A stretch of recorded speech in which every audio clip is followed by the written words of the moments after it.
Hello students, welcome to all. I am Nandini. So today we are discussing the corticosteroids part 3. I hope students you have already seen the part 1 and 2 for corticosteroids. So let's get started. What is corticosteroids? So students हम अपने पिछले videos में देख चुके हैं corticosteroids क्या थे, उनके major functions, role, use, therapeutic use, pharmacological action, जिसमें हम कॉर्टिकोस्टेरॉइड्स एंड ग्लूकोकॉर्टिकॉइड्स के बारे में ऑलरेडी पढ़ चुके हैं। अब हम पढ़ते हैं आज अपना मिनरलोकॉर्टिकॉइड्स के बारे में कि मिनरलोकॉर्टिकॉइड्स हमारे क्या है। बेसिकली ये हमारे कॉर्टिकॉइड्स के पार्ट ही हैं, मतलब जो हमारा कॉर्टिकॉइड्स होता है या फिर कॉर्टिकोस्टेरॉइड्स होते हैं वो हमें नेचुरली जो है वो दो तीन रूप में मिलते हैं। एक हमारा ग्लूकोकॉर्टिकॉइड जिसमें हमने सेकेंड वीडियो में डिस्कस किया था। अब हम डिस्कस कर रहे हैं मिनरलोकॉर्टिकॉइड्स के बारे में। तो देखते हैं मिनरलोकॉर्टिकॉइड्स क्या है। सिंथेसाइज इन अ ग्लोमेरुलोसा, जो हमारा मिनरलोकॉर्टिकॉइड्स है वो हमारे ग्लोमेरुलोसा में सिंथेसाइज होता है। Aldosterone is the major mineralocorticoids hormone. जो हमारा एल्डोस्टेरॉन होता है वो हमारा मेजर एक हमारा मिनरलोकॉर्टिकॉइड हार्मोन होता है। Consider the mineralocorticoid because it is promote the salt and water retention in a kidney. अगर हम इसको मिनरलोकॉर्टिकॉइड्स के रूप में क्यों कंसीडर करते हैं, क्योंकि ये हमारा प्रमोट करता है हमारी किडनी में सॉल्ट एंड वाटर के रिटेंशन को। सॉल्ट एंड वाटर का रिटेंशन मिनरलोकॉर्टिकॉइड्स के लिए इसे प्रमोट करते हैं, इसलिए हम इसे ऐसा कंसीडर करते हैं। स्टेरॉइड हार्मोन्स में हमारा glucocorticoids, mineralocorticoids and sex steroids जो है वो आते हैं। अगर हम अब इंट्रोडक्शन की बात करें तो mineralocorticoids are a corticosteroid that act on a mineral electrolytes particularly sodium plus and potassium. क्या होता है कि जो हमारे मिनरलोकॉर्टिकॉइड्स होते हैं वो हमारे बेसिकली एक तरीके से कॉर्टिकोस्टेरॉइड्स ही हैं और जो कि हमारे मिनरल पे इफ़ेक्ट करते हैं। मिनरल एंड इलेक्ट्रोलाइट्स जो हमारी बॉडी में होते हैं, इस वजह से हम इन्हें मिनरलोकॉर्टिकॉइड्स भी बोलते हैं, चाहे वो सोडियम हो या फिर पोटेशियम। और जो ये हार्मोन होते हैं वो दो तरीके से हमारे होते हैं, एक नेचुरली हो गया, एक सिंथेटिक हो गया। तो अगर हम सिंथेटिक अगर हम अपना मिनरलोकॉर्टिकॉइड्स लेना चाहते हैं तो जो हमारी ड्रग है फ्लूड्रोकॉर्टिसोन, इसके थ्रू ले सकते हैं।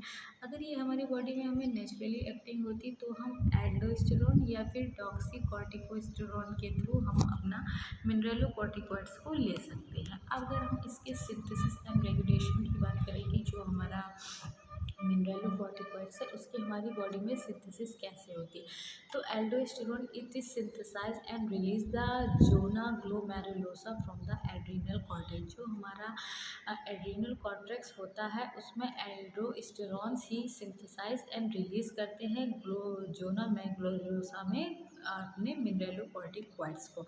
हमारा कोलेस्ट्रॉल होता है जिसमें हमारा प्रेगनीसोलोन होता है, फिर प्रोजेस्टेरॉन्स आता है, फिर 11 हाइड्रोकॉर्टिकोस्टेरॉन्स, फिर कॉर्टिकोस्टेरॉन्स बनते हैं एंड आफ्टर दैट हमारा एल्डोस्टेरॉन बनता है। यही एल्डोस्टेरॉन जो हमारा मेजर मिनरलोकॉर्टिकॉइड्स को शो करता है। जो हमारा होता है एड्रीनल कॉर्टेक्स वो हमें एल्डोस्टेरॉन प्रोड्यूस करता है, जिसमें कि ये एक मेजर पार्ट है हमारा या फिर मेजर मिनरलोकॉर्टिकॉइड्स है। सिंथेसिस एंड रेगुलेशन की अगर हम बात करें तो aldosterone secretion it a regularly format factor. जो हमारा एल्डोस्टेरॉन है वो सिक्रेट करता है रेगुलेटरी, और जिसके 4 जो है वो मेन फैक्टर्स हैं। अब हमारे कौन कौन से 4 मेन फैक्टर हैं, आइए बात करते हैं। एड्रीनोकॉर्टिकोट्रोपिक हार्मोन, एड्रीनोकॉर्टिकोट्रोपिक हार्मोन है इंक्रीज द पोटेशियम आयन को इंक्रीज करके and decrease the sodium ion को डिक्रीज करके एंड डिक्रीज द सीईएफ के वॉल्यूम को डिक्रीज करके। इस तरीके से हमारे मिनरलोकॉर्टिकॉइड्स की सिंथेसिस होती है और रेगुलेशन जो है वो हमारे इसके लिए रिस्पॉन्सिबल जो है वो हमारा एल्डोस्टेरॉन है। यही इसको सिक्रेट भी करता है, रेगुलेट भी करता है, और जो भी इसमें 4 फैक्टर्स इन्वॉल्व थे वो हमने देख लिया। इसके बाद जो हमारा ACTH मतलब एल्डोस्टेरॉन जो हमारा बॉडी में जो रोल प्ले करता है, insufficient role in regulating the aldosterone secretion. जो हमारा इनसफिशिएंट रोल होता है रेगुलेटिंग का एल्डोस्टेरॉन के सिक्रेशन में and other factor like the angiotensin and to maintain and regulate the secretion. जो और भी अदर फैक्टर्स होते हैं जैसे कि हमारा एंजियोटेंसिन हो गया, वो हमारा रिस्पॉन्सिबल होता है या एबल होता है कि हमारी बॉडी में वो हमारे रेगुलेट सिक्रीशन को हमारा रेगुलेट एंड मेंटेन कर सके। सो अब हम डायग्राम में भी देख सकते हैं कि हमारी जो हाइपोथैलेमस ग्लैंड है और हमारा सी एच आर हमें दिख रहा है और हमारी एंटीरियर पिट्यूटरी दिख रही है, इसके बाद ACTH दिख रहा है मतलब, और फिर हमारा एड्रिनल मेड्यूला दिख रहा है। सो यहीं पे हमारे मिनरल कॉर्टिकॉइड्स के रेगुलेशन एंड सिक्रीशन है, उसे हमारे एल्डोस्टेरोन्स जो है वो मेंटेन करते हैं, रेगुलेट करते हैं। बॉडी फ्लूइड कंपोनेंट, अब इसमें क्या होता है, एक lean fluid adult body fluid constitute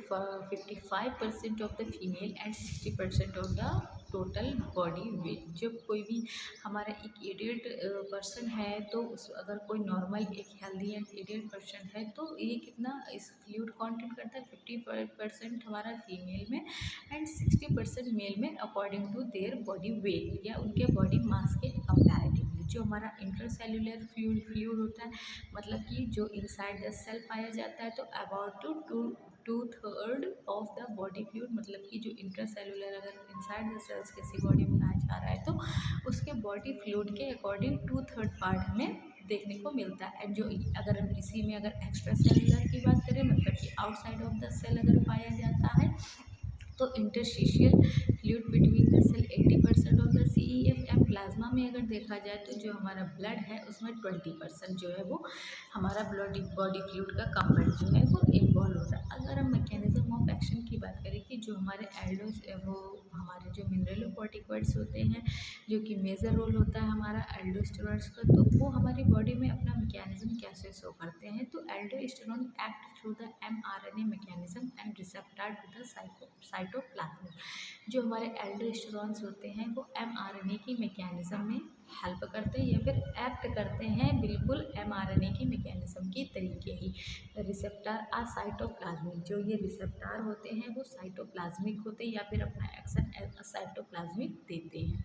it bind to the specific receptor, ये हमारे स्पेसिफिक रिसेप्टर SP90 के साथ बाइंड अप होके रिलीज होते हैं and receptor steroid complex from the diamond and इंटर्स into the nucleus. अब ये जो रिसेप्टर होते हैं वो स्टेरॉइड्स के साथ बाइंड अप होकर के एक कॉम्प्लेक्स बना लेते हैं और न्यूक्लियस में एंटर कर जाते हैं। Bind with the response element and regulate the transcription and translation, synthesise the protein in the form of the enzyme. अब ये क्या करते हैं, प्रोटीन के फॉर्म में सिंथेसाइज होते हैं, नहीं सिंथेसाइज प्रोटीन आर ये सिंथेसाइज करते हैं प्रोटीन को in the form of the enzyme के, मतलब एंजाइम के फॉर्म में प्रोटीन को सिंथेसाइज करते हैं। For example sodium potassium ATPase and increase the expression of the epithelial sodium channel.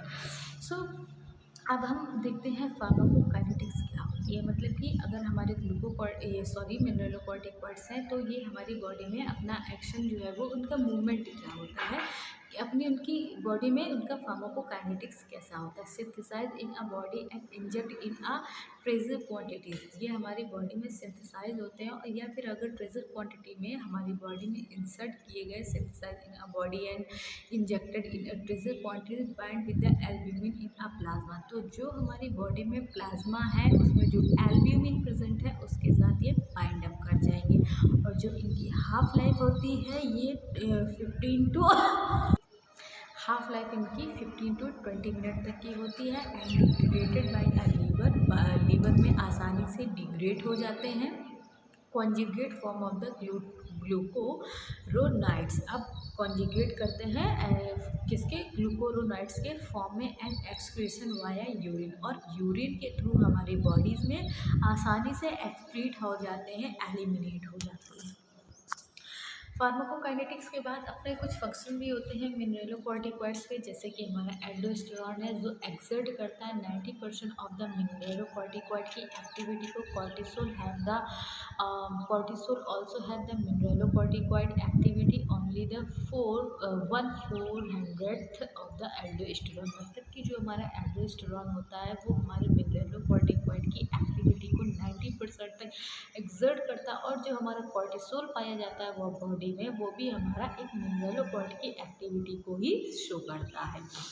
Aldosterone increase the renal tubular reabsorption of the sodium and secretion of the potassium. जो हमारे एल्डोस्टेरॉन्स होते हैं वो हमारे रीनल ट्यूबुलर में जो हमारा सोडियम है उसके रीअब्जॉर्प्शन को और पोटेशियम के सिक्रीशन को जो है वो इंक्रीज कर देते हैं। एंड एक्सेस एल्डोस्टेरॉन क्या करता है, जो अगर हमारी बॉडी में एक्सेस एल्डोस्टेरॉन है तो वो हमारे सी वैल्यू को इंक्रीज कर देगा। जो हमारी बॉडी में सी वैल्यू है उसको इंक्रीज कर देगा। और जो आर्टेरियल प्रेशर है but has the only the small effect on a plasma sodium concentration, मतलब सीरियल वॉल्यूम को इंक्रीज कर देगा। जो आर्टेरियल प्रेशर है वो भी इंक्रीज़ हो जाएगा, लेकिन क्या करता है जो हमारी बॉडी में प्लाज्मा है उस पर ये उसके सोडियम के कॉन्ट्रैक्शन पे अपना बहुत ही कम या लिटिल इफेक्ट या अपना बहुत ही कम इफेक्ट जो है वो शो करता है। Excessive aldosterone causes the hypokalemia. अगर एल्डोस्टेरोन की कंडीशन जो है वो ज़्यादा हो जाती है तो वो हमारी बॉडी में हाइपोकैलेमिया की कंडीशन एंड मसल्स वीकनेस जैसी कंडीशन है जो वो देखने को मिल सकती है।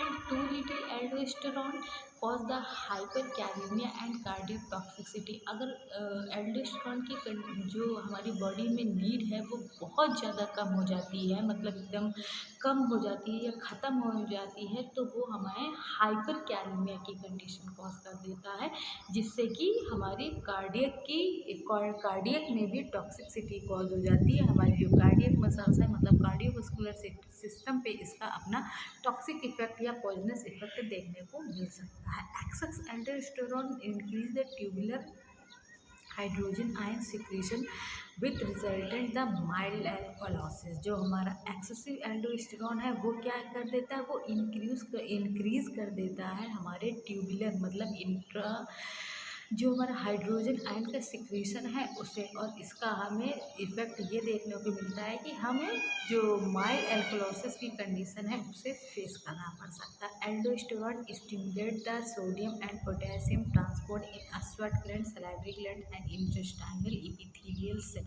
जो हमारे एल्डोस्टेरॉइड्स होते हैं वो क्या स्टिमुलेट कर देते हैं, जो भी हमारे बॉडी में सोडियम या पोटेशियम का ट्रांसपोर्ट हो रहा होता है उसे स्टिमुलेट कर देंगे। स्वेट ग्लैंड्स होती हैं उनकी एक्टिविटी बढ़ जाएगी। सलाइवरी ग्लैंड्स हैं वो उन्हें एक्टिवेट कर देते हैं या फिर स्टिमुलेट करते हैं। और जो हमारी इंटेस्टाइनल एपिथेलियल सेल होती है उस पर भी ये अपना स्टिमुलेटिंग इफेक्ट जो है वो शो करते हैं। सो स्टूडेंट्स, आज हमने बात की मिनरलोकॉर्टिकॉइड्स के बारे में, मतलब कि corticoids part third. I hope you are understood well. So thank you. I hope आपने फर्स्ट सेकेंड एंड थर्ड तीनों वीडियोज़